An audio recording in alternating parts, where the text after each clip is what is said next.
নমস্কার। বাংলা সিরিয়াল সমাচারে তোমাদের সবাইকে অনেক অনেক স্বাগত জানিয়ে অনুরাগের ছোঁয়ার আজকের পর্বের রিভিউ শুরু করছি। শুরুতেই যেটা দেখা যাচ্ছে যে সুদীপা বলছে যে অনিদা, তুমি এরকম করে বলতে পারছো? তুমি তো সত্যিটা জানো, তাহলে তুমি কেন এরকম করে বলছো? আমি না তোমার ভাইয়ের বউ, তুমি ভাইয়ের সংসারটা এভাবে ভেঙে দিচ্ছ? তখন বলছে যে হ্যাঁ, আমি জানি তো সত্যিটা দেখেই তো আমি ছবিটা তুলে এনেছি। তখন আদিত্য বলছে, তাহলে কি আগের ছবিগুলো তুই পাঠিয়েছিলিস? তখন তো অনেক একটু অবাক হয়ে যায়, কিন্তু কিছু বলতেও পারছে না। ওদিকে ওকে ব্ল্যাকমেল করে রেখেছে রুডি। তো বড়মা বলছে, আগের ছবি মানে? তুই কি কই কিছু বলিসনি তো? সুদীপাকে জিজ্ঞাসা করছে কি হয়েছে। বড়মা বলছে, সুদীপা সত্যিটা বলো। অভ্র বলছে, সুদীপা সত্যিটা বল, আমি তোর পাশে আছি, তোর দাদা তোর পাশে আছে। সুদীপা বলছে, আমার কিছু বলার নেই। বড়মা বলছে, বলার নেই মানে কি? তোমার কলেজের প্রফেসরের সাথে তোমার এরকম ছবি? সুদীপা এরকম করছে। তখন আদিত্যর মা বলছে, সবকিছু তো ঠিক হয়ে যাচ্ছিল, তাহলে এইসব আবার কি হচ্ছে? সুদীপা বলছে যে আমার বলে কি হবে, কেউ আমাকে বিশ্বাস করবে? তাই আমি কিচ্ছু বলতে চাই না। আর পিসিকে বলছে, পিসি ব্যাগ প্যাক করো, আমরা এক্ষুনি চলে যাব এখান থেকে, আমি পিজিতে চলে যাব, তুমিও আমার সাথে যাবে। বর্মা বলছে, চলে যাবে মানে? এত বড় আমাদের সাথে এত বড় বিশ্বাসঘাতকতা করে আমাদের মাথা হেট করে দিয়ে তুমি চলে যাবে মানে? কোথাও যেতে পারবে না তুমি সত্যিটা বলো, এইভাবে তোমাকে চলে যেতে আমি দেব না। সবাই বলছে সুদীপাকে। এদিকে আদিত্য তখন ওই আগের কথাগুলো ভাবছে। আদিত্যকে বাঁচানোর জন্যই তো সুদীপা অসুস্থ অবস্থাতেও গাড়ি থেকে নেমে এসে তাকে বাঁচালো। তো ও যখন তার স্বামীর জন্য এত কিছু করতে পারে, তখন স্বামীর সাথে এই বিশ্বাসঘাতকতা সে করবে না। তো সুদীপাকে বলছে, সুদীপা এই ছবিগুলো আমার কাছে এর আগেও এসেছিল, আমি তো তখনও বিশ্বাস করিনি, আমি জানি এগুলো মিথ্যে। আমি আপনাকে বিশ্বাস করি, আপনি বলুন, আপনি যেটা বলবেন সেটাতে আমি বিশ্বাস করব। সুদীপা হবে কি হবে বলছে যে কেউ তো আমাকে বিশ্বাস করবে না, সবাই তো এই ছবিগুলোকে বিশ্বাস করবে। তখন আদিত্য বলছে, না, আমি আপনাকে বিশ্বাস করব। ওদিকে পরমা বলছে, আমিও তোমাকে বিশ্বাস করব সুদীপা। সুদীপার কোথাও না কোথাও এই বিশ্বাসগুলো পেয়ে খুব ভালো লাগে। ওদিকে সঞ্চারী, যে এতদিন শয়তানি করছিল, সেও বলছে, আমিও তোমাকে বিশ্বাস করব সুদীপা। তখন কোথাও না কোথাও সুদীপার মনে কিন্তু একটা মানে ভালো ধারণা হয়, মানে যাক, ওর পরিবার ওকে বিশ্বাস করে, ওর মুখের কথায় এই সমস্ত মিথ্যে ছবিকে বিশ্বাস করে না। তখন ও বলছে যে রিতম স্যারের সাথে আমার কোনোদিনও কোনো সম্পর্ক ছিল না, আর হবেও না কোনোদিনও। কাছাকাছি আসা তো অনেক দূরের ব্যাপার, এই ছবিগুলো সব মিথ্যে, এমন করে বলছে। তখন সুদীপাকে সবাই বিশ্বাস করে। আদিত্য তখন ইয়াকে বলছে, বল কেন করলি এরকম, অনিকে বলছে। ওদিকে অনির বউ বলছে, অনির মুখ দেখে আমি বুঝেছি যে ওই মিথ্যে কথা বলছে, ওই এসব করেছে, মিথ্যে কথা বলছে। কেন করলে তুমি এরকম, কেন করলে? করার আগে একবারও ভাবলে না আমাদের কি হবে? এই সবের পরে কি তোমাকে এই বাড়িতে কেউ থাকতে দেবে? আমাকে এই বাড়িতে কেউ থাকতে দেবে? আমরা কোথায় যাব? এই বলে হাউমাউ করে কাঁদছে। এবার তো অনি কি করবে বুঝতে পারছে না। আদিত্য এবার অনির কাছে গেছে, সত্যিটা বল, না হলে কিন্তু আজকে এক ভাইয়ের হাতে আরেক ভাই খুন হয়ে যাবে, আমি তোকে মেরে ফেলবো। এই বলে চর থাপ্পড় মারছে তাকে। তখন তার বউ বলছে, মারো ওকে, মারো।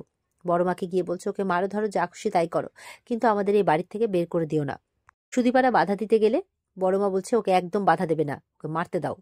তো এবার অনির্বাণকে মারছে যখন, তখন অনির্বাণ বলছে যে আমার কিছু করার ছিল না, আমাকে ফাঁসানো হয়েছে। বলছে ফাঁসানো হয়েছে? আদিত্য বলছে, কে ফাঁসিয়েছে? রিতম, চিৎকার করে বলছে। তখন কিন্তু রিতম তার বাড়ির দুয়ারে এসছে, হাতে আবার ফুলের বুকে নিয়ে।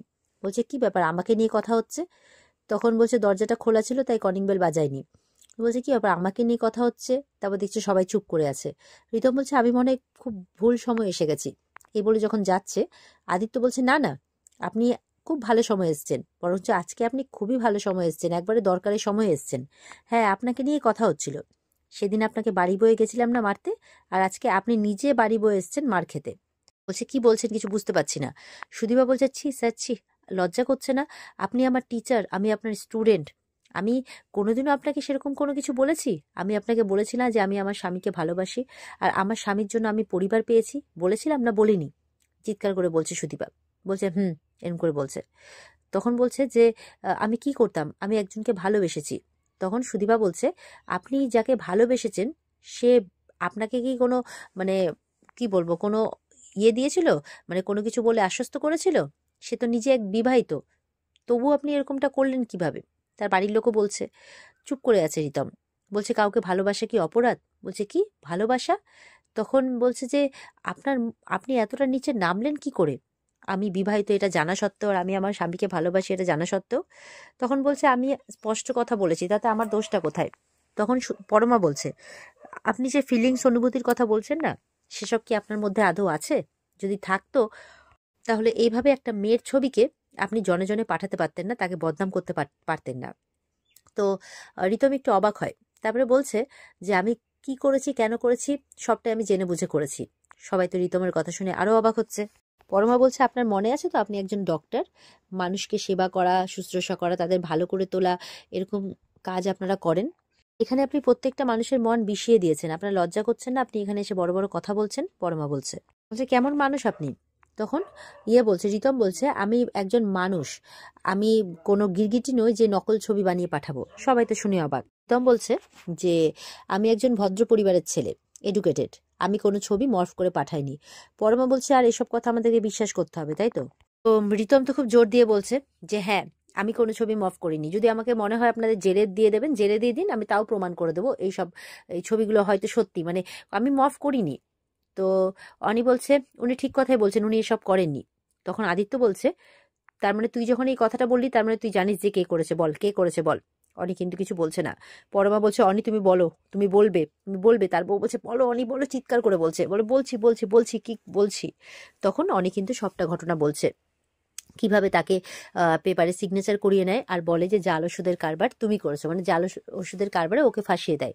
আর ফাঁসিয়ে দেওয়ার পর তাকে বলে যে তুমি এখন করবে, মানে তোমার ভাই আর ভাইয়ের বউকে কিন্তু আলাদা করবে, তার জন্য তোমার এই ছবিগুলো দেখাবে যাতে ওদের সম্পর্কটা ভেঙে যায়।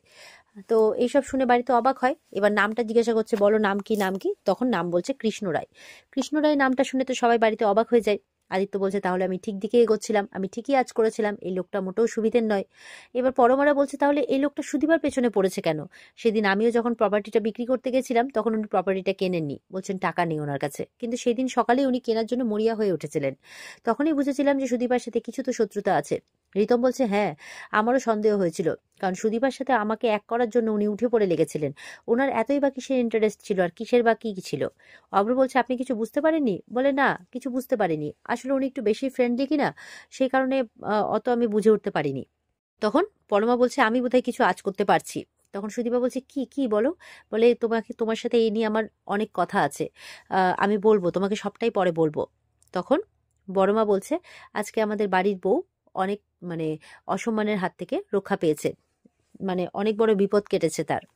তো অনিত কৃষ্ণ রায়ের নাম বলে দেয়। তো সবাই তো বুঝে যায় শয়তানকে, আর রিতমকেও পছন্দ করছে না। বড়মা বলছে আজকের পর থেকে আপনি আমাদের এই বাড়িতে জীবনেও আসবেন না, আর আমার বাড়ির বৌমার দিকে চোখ তুলেও তাকাবেন না। বলছে আপনাকে আর এই বাড়িতে আমি কোনোদিনও দেখতে চাই না। সুদীপা আমার আদিত্যর স্ত্রী, ওদের জন্ম জন্মান্তরের বন্ধন, আমি চাই না ওদের মধ্যে কেউ কোনোদিনও আসুক। আর এদিকে সুদীপা বলছে আপনাকে সারা জীবন আমি শিক্ষাগুরুর চোখে দেখেছি স্যার, মানে সব সময় আর কি, সারা জীবন আর কতটুকুই বা পেলো, মানে সব সময়, তাই বলছে দয়া করে আর আমার চোখের নিচে নামবেন না প্লিজ। প্রীতম এবার বলছে আপনি তো পুলিশ, আপনি দেখুন যে কৃষ্ণ রায় কেন করেছে এই জিনিসটা, কিসের জন্য করেছে, ওকে ধরুন, আমি আপনাকে সাহায্য করব পুরোপুরি। তখন আদিত্য বলছে আপনি সাহায্য করবেন? বলে হ্যাঁ করব। বলে ঠিক আছে, আমরা যে কৃষ্ণ রায়কে ধরে ফেলেছি এটা আমরা ওকে বুঝতে দেবো না। রিতম বলছে ঠিক আছে তাই হবে। এই বলে রিতম চলে যায়। এদিকে তো অনি ভয় পেয়ে গেছে, এই সব ওই লোকটা করেছে, আমাকে ফাঁসিয়ে দিল, আমাকে সারা জীবন জেল খাটতে হবে, এখন কাঁদছে। তখন আদিত্য বলছে অনি আমি আছি তো, কিচ্ছু হবে না, তোকে যেভাবে বলবো তুই সেভাবে করবি। আদিত্য বলছে এই খেলাটা আমাদেরকে শেষ করতে হবে। বড়মা বলছে ওকে কিছুতেই ছাড়বি না, ও আমাদের বাড়ির বউকে অসম্মানিত করার জন্য নোংরা খেলায় মেতেছিল, শাস্তি দিবি, কঠিন থেকে কঠিনতম শাস্তি দিবি, একদম ছাড়বি না। আদিত্য তখন ফোন বের করে কাউকে একজনকে ফোন করছে। আর এখানে কিন্তু আজকের পর্ব শেষ হয়ে যায়। তো এই ছিল আজকের পর্বের রিভিউ। ভালো লেগে থাকলে পর্বকে লাইক কমেন্ট করে জানাতে ভুলবে না, আর আমাদের সাথে জুড়তে চ্যানেলকে সাবস্ক্রাইব করতে ভুলবে না। দেখা হচ্ছে তোমাদের সাথে আগামীকালকে। সবাই খুব ভালো থাকবে। আজকের মতো পর্ব এই পর্যন্তই। টাটা।